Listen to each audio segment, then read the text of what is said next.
Hello everyone. Episode की starting में उर्मिला बहुत ज़्यादा परेशान थी क्योंकि वो अपनी मॉम को भी छोड़ नहीं सकती, ना ही गन को। वो सोच रही थी कि मैं क्या करूँ, गन को मैं इस तरह से हर्ट तो नहीं कर सकती। वो याद कर रही थी किस तरह से गन उस पर भरोसा करने लगा है। उसने उससे प्रपोज किया था और उसे बहुत ज़्यादा बुरा लग रहा था। सीन शिफ्ट होता है जहाँ पर गन और उर्मिला कोर्ट के लिए जा रहे होते हैं। यहाँ पर गन उर्मिला को बहुत नर्वस देखता है। अब नर्वस क्यों है हमें पता है, लेकिन उसे थोड़ी पता है। वो बोलता है कि तुम्हें नर्वस होने की कोई ज़रूरत नहीं है, जस्ट जो है ना वो बोल दो, सच्चाई बोल दो, बाकी सब कुछ हम लोग हैंडल कर लेंगे। इसके बाद ना हम साथ में स्टारलाइट जाएंगे, ऐसा वो बोलता है, मतलब घर वापस जाएंगे। ये बोलने के बाद वो उर्मिला को बड़े प्यार से सहला के वहाँ से बोलता है कि मैं कुछ देर में आता हूँ, तुम यहीं पर रुको, भी रेडी, तुम्हें विटनेस बनना है, बोल के कौन वहाँ से चला जाता है। उर्मिला बहुत ज़्यादा परेशान थी। कौन जाता है अंदर, और यहाँ पर अंदर आने के बाद उसी रियलाइज होता है कि मैं तो कुछ भूल गया। यहाँ पर उर्मिला वो समझ नहीं पा रही थी, अगर वो इस टाइम पे गन के साथ अंदर जाएगी तो उसकी मॉम के साथ कुछ भी हो सकता था। इसीलिए वो डिसाइड करती है कि वो वहाँ से भाग जाएगी। और वो गाड़ी से बाहर निकलती है, तभी गन आ रहा था तो वो वहाँ से भाग जाती है। यहाँ पर गन को दिखाया जाता है, गन गाड़ी में आता है, उर्मिला को तो नहीं दिखता। और उसके बाद वो उर्मिला को कॉल करने की ट्राई कर रहा था, लेकिन ऑब्वियसली भाग गई है तो अब वो उसका फ़ोन भी रिसीव नहीं करेगी। ये तो उसे कभी समझ में नहीं आता कि क्या हो रहा है। सडनली उसे बहुत ज़्यादा अजीब लगता है और अब उसे डाउट होने लगा था कि ये क्या चल रहा है, कहीं उसने भी मुझे धोखा तो नहीं दिया। उर्मिला को दिखाया जाता है वो किसी से मदद मांग के वहाँ से भाग गई थी। यहाँ पर हमें दिखाया जाता है गन का लॉयर। वो बोलता है कि अगर आपकी वीकनेस नहीं आई ना तो आपका केस तो बहुत वीक पड़ेगा और जीत जाएगी। ये सब सोचने के बाद गन का तो दिमाग ख़राब हो जाता है एंड वो रियलाइज़ करता है कि उसने मुझे धोखा दे दिया है और उसे बहुत ज़्यादा गुस्सा आ रहा था। And this is second time कोई लड़की उसे बेवकूफ़ बना के चली गई। ऑन आ जाती है, ऑन काफ़ी ज़्यादा खुश लग रही थी और वो बोलती कि तुम्हारी वीकनेस कहाँ पर है। ये सुनने के बाद गन समझ जाता है और वो बोलता है कि ये सब तुम्हारा प्लान है ना, मुझे हराने के लिए तुमने ये सब गंदा खेल खेला है ना।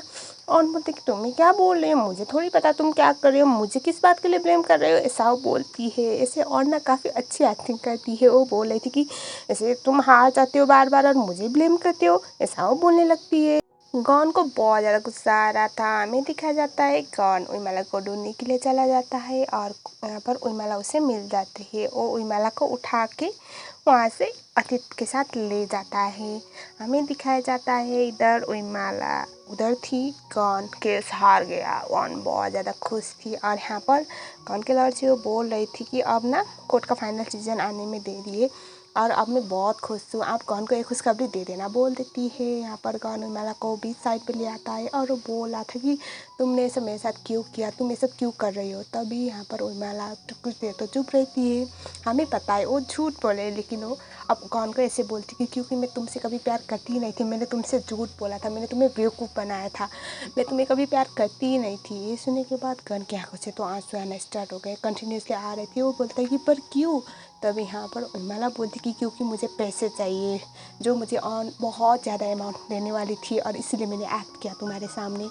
ये सुनने के बाद कौन को बहुत ज़्यादा बुरा लगने लग जाता है। वो उसे बोलता है कि मुझे लगा था कि ऑन बहुत घटिया लड़की है, लेकिन उससे घटिया तो तुम हो। मैंने तुम्हें बोला होगा ना एक बार, जो मेरे साथ अच्छा होता है उसके साथ मैं बहुत अच्छा हूँ, लेकिन कोई मेरे साथ बुरा करता है ना तो मैं उसके साथ दुगना करता हूँ। अब तुम देखो मैं तुम्हारे साथ क्या करता हूँ, बोलता है। और उसके बाद वो उसे लेके एक स्टारलाइट ले जाता है और एक रूम में लॉक कर देता है। यहाँ पर वो उसे बोले थे कि प्लीज़ मुझे यहाँ से जाने दो, प्लीज़ मुझे जाने दो, तुम्हें कोई हक नहीं बनता मुझे इस तरह से बंद करने का। कौन बोलता है कि तुम्हें किसने हक दिया मुझे हर्ट करने का, मैंने बोला था। तभी यहाँ पर उससे फ़ोन छीन लेता है और वो बोलता है कि मैंने तुमसे बोला था ना, कोई मुझे धोखा देता है, मुझे प्रॉब्लम में डालता है ना तो मैं उसके साथ बहुत ख़राब करता हूँ, शायद मैं उसकी जान भी ले लूँ, अब रेडी हो जाओ, बोलता है।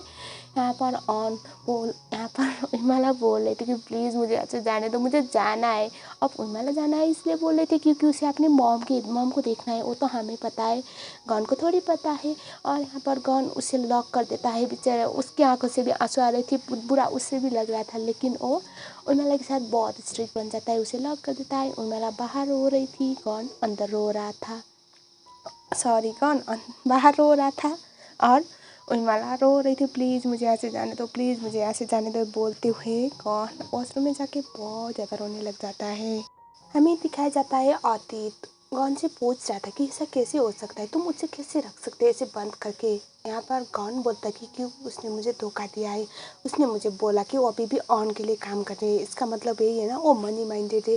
अब तक वो मुझे बेवकूफ़ बना रही थी और मुझे झूठ बोलने वाले लोगों से नफरत थी। अतीत बोला था कि ऐसा हो ही नहीं सकता, वो ऐसा कैसे करेगी।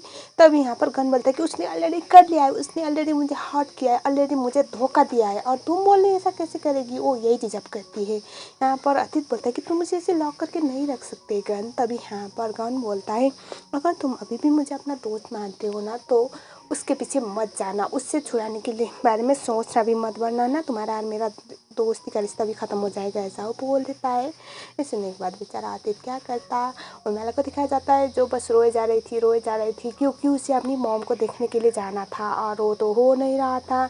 हमें दिखाया जाता है यहाँ पर पारिन और मीता आ जाते हैं स्टारलाइट में कुछ काम की वजह से और पारिन और मीता गन से मिलते हैं और वो डिवोर्स केस के बारे में पूछते हैं। लेकिन यहाँ पर गन सबसे झूठ बोल रहा था कि डिवोर्स केस अच्छा जा रहा है, लेकिन ये सच तो नहीं था। यहाँ पर पारिन बोल रहा था कि मीता का एक अच्छा दोस्त है जो अच्छा लॉयर है, अगर तुम चाहो तो उससे हम तुम्हारी बात करवा सकते हैं, तुम्हारे पास कोई विटनेस है क्या केस से रिलेटेड। तब यहाँ पर कौन बोलता है कि नहीं, मेरे पास अभी जो लॉयर है ना वो बहुत अच्छा है और वो हैंडल कर लेगा, तुम लोग फिक्र मत करो, ऐसा वो बोल देता है। अब पारिन को थोड़ी पता था उसकी बहन अभी लॉक्ड हुई है। अभी दिखाया जाता है आतिफ देखो काफ़ी उसूलों वाला इंसान था और उसे सही और गलत एक ही हिसाब से लगता था। वो चला जाता है जहाँ पर उसने उई को लॉक करके रखा हुआ था, वहाँ जाके वो उई को बाहर निकाल लेता है। और इधर गौन को दिखाया जाता है, गौन पारिन और मीता के साथ उलझा हुआ था। वो आके अंदर CCTV फुटेज देखने वाला था, तभी पारिन आ जाता है और पारिन बोलता है मुझे तुमसे कुछ बात करनी है, प्लीज़ तुम बाहर आ जाओ। तभी अब गौन उस चीज़ को इग्नोर भी तो नहीं कर सकता था, इसीलिए उसे पारिन के साथ बात करने के लिए जाना पड़ता है। ऑन भी समझ नहीं पा रही थी उर्मिला फिर से कहाँ गायब हो गई। वो पक्का है कि गन ने उसे छुपा के रखा है, लेकिन कहाँ एग्जैक्ट वो ये आइडिया लगा नहीं पा रही थी। हमें दिखाया जाता है ईट और उसकी फ्रेंड उर्मिला की हेल्प करते हैं। ईट तो यहाँ पर अतीत जिसको ईट भी बोल सकते हैं, वो उर्मिला को वहाँ से जाने देने नहीं चाहता था, लेकिन यहाँ पर उसकी जो फ्रेंड है फीमेल फ्रेंड वो उर्मिला को वहाँ से भगाने में हेल्प कर देती है। हमें दिखाया जाता है फिर से ऑन को वो पागल की तरह सोच रही थी कहाँ हो सकती है कहाँ हो सकती है। तभी उसे याद आता है कि गन ने उससे एक होटल पे बहुत अच्छे से प्रपोज किया था। इस लाइक होता है ना इन दोनों का जगह, मतलब ये हमारी जगह है ऐसी वाली मूवमेंट वाला, जहाँ पर उसने प्रपोज किया था। और वो यह सोचती है कि शायद वहाँ पर गन उर्मिला को छुपा सकता है और वो सोचती है कि कोई भी उस जगह को मुझसे नहीं छीन सकता, वो सिर्फ मेरे लिए जगह है, वहाँ पर सिर्फ मेरी जगह है, ऐसा वो सोचती है। और यहाँ पर वो गन के साथ के कुछ मोमेंट्स याद कर रही थी। एंड गाइस यस, इस मोमेंट पे हमें रिवील हुआ है कि ऑन के दिल में गन अभी भी है। वो गॉन को ना हर्ट करना चाहती है, गॉन को परेशान करना चाहती है क्योंकि गॉन उसे हराना चाहता था, लेकिन वो उससे ना कभी भुला ही नहीं पाई। हमें दिखाया जाता है इधर पारिन और गॉन के बीच में कन्वर्सेशन। यहाँ पर पारिन बोलता है कि उस दिन तुम भी सडनली गायब हो गई थी और उस दिन होटल में भी कुछ प्रॉब्लम आ गया था, मेरी एक बहन है और वो सडनली कहीं गायब हो गई थी और उसका नाम बताता है। ये सुनने के बाद गॉन ऐसा रिएक्ट करता है कि हाँ मुझे पहली बार पता चला है। वो बोलते हैं कि लेकिन तुमने तो कभी बोला ही नहीं। पारिन बोलता है कि पापा ने मुझे भी अभी अभी बताया और वो काफ़ी ज़्यादा हार्ड वर्किंग है, वो भी वहाँ से गायब हो गई थी, इसलिए हम बहुत परेशान थे। इस मीता उससे बात करने के लिए भी गई थी और उसे ऐसा लगा था कि उसका कुछ सीक्रेट है। तभी गॉन बोलता है कि हाँ लोगों का बहुत ज़्यादा सीक्रेट होता है, लोगों के असली चेहरे हम कभी पहचान ही नहीं पाते, ऐसा वो बोलता है। यहाँ पर पारिन बोलता है कि हाँ फिर भी मुझे उसके लिए बुरा लग रहा था उस टाइम पे, ऐसा वो बोलता है। हमें दिखाया गया है नेक्स्ट सीन में सीन जहाँ पर गॉन ने छुपाया हुआ है ना उर्मिला को, वहाँ पर अपने लोगों को लेकर आ पहुँचता है। हमें दिखाया जाता है मीता को पता चल जाता है स्टाफ से कि उर्मिला यहाँ पर गॉन की सेक्रेटरी बन के काम कर रही थी। यहाँ पर मीता गॉन और पैरन के पास आके उसे बोलती कि तुमने हमसे झूठ क्यों बोला, उर्मिला यहाँ पर तुम्हारी सेक्रेटरी बन के काम कर रही थी, तुमने इतनी बड़ी बात छुपाई क्यों हमसे। तब यहाँ पर पैरन बोलता कि क्या इसे पता था उर्मिला के बारे में, इसे पता था वो मेरी बहन है, और इतनी बड़ी बात तुमने छुपाई क्यों है, तुम्हें क्या पता है उर्मिला के बारे में, कहाँ पर है उर्मिला, बोल के उसे क्वेश्चन करने लगता है। गॉन कुछ बोल नहीं पा रहा था। साथ में हमें दिखाया जाता है इधर निफा की मौत हो चुकी है, लेकिन निफा की नहीं, गोली तो निफा के हस्बैंड को लगा था, वो हमें बाद में रिवील होगा।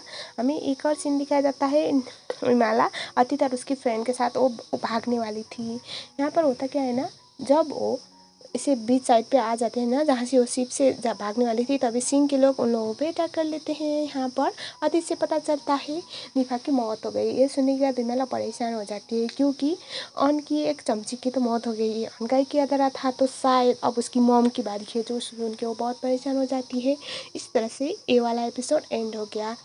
इसके बाद एपिसोड नंबर 8 का एक्सप्लेनेशन होगा, जो मैं बहुत जल्द करूँगी। आप लोग अगर मेरे चैनल में नए हो तो चैनल को सब्सक्राइब ज़रूर कर लेना। मैंने पहले चैनल पे इसके कुछ पार्ट्स एक्सप्लेन कर दिया था, लेकिन मैं इसके टाइम निकाल के फिर से इस चैनल पे कर दूँगी, ताकि मैं एक ही चैनल पे सारे एपिसोड कंप्लीट कर सकूँ। मिलते हैं नेक्स्ट वीडियो में, तब तक के लिए thank you so much for watching. You guys have been wonderful audience to me.